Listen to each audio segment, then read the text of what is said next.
మీ business విస్తరించాలనుకుంటున్నారా? మార్చి 16-17 హైటెక్స్ లో franchise India biggest ఫ్రో expo. Mahashivratri సమీపిస్తున్న వేళ ఓ చెట్టుపై నాగుపాము సందడి చేస్తుంది. 7 రోజుల నుంచి చెట్టు ఎక్కి పడగ విప్పి కూర్చుంటుంది. దారిన పోయిన ప్రజలను చూసి అలానే ఉంటుంది తప్ప అదరడం లేదు, బెదరడం లేదు. ఎక్కడికి వెళ్ళినా మళ్ళీ వచ్చి అదే చెట్టుపైకి ఎక్కి దర్శనమిస్తుంది. పాముని చూసి ప్రజలు ఆశ్చర్యపోతున్నారు. శివరాత్రి సమయాన ఆ పరమేశ్వరుడి కంఠభరణం దర్శనమివ్వడంతో స్థానిక ప్రజలు ఏకంగా మొక్కులు చెల్లించుకుంటున్నారు.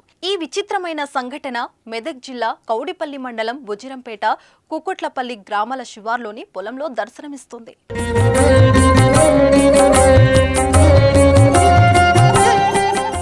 అయితే ఈ పాము ఏడాదిగా ఇక్కడే ఉంటున్నట్టు రైతు కర్నె హరీష్ రెడ్డి చెబుతున్నాడు. పొలంలోనే తిరుగుతూ చాలాసార్లు ఆ రైతు కంట కనిపించింది. ఓసారి పంట రక్షణ కోసం పెట్టిన వలలో నాగుపాము చిక్కిపోగా దానిని హరీష్ రెడ్డి విడిచిపెట్టాడు. అయినా అక్కడకు ఆ నాగన్న రావడం మాత్రం మానలేదు. ఇటీవల ప్రతిరోజు పొలంలోకి వచ్చి చెట్టుపైకి కూర్చుంటుంది. చెట్టు ఎక్కి పడగ విప్పి గంటసేపు దర్శనమిచ్చి సాయంత్రం కాగానే మళ్ళీ యథావిధిగా వెళ్ళిపోతుంది.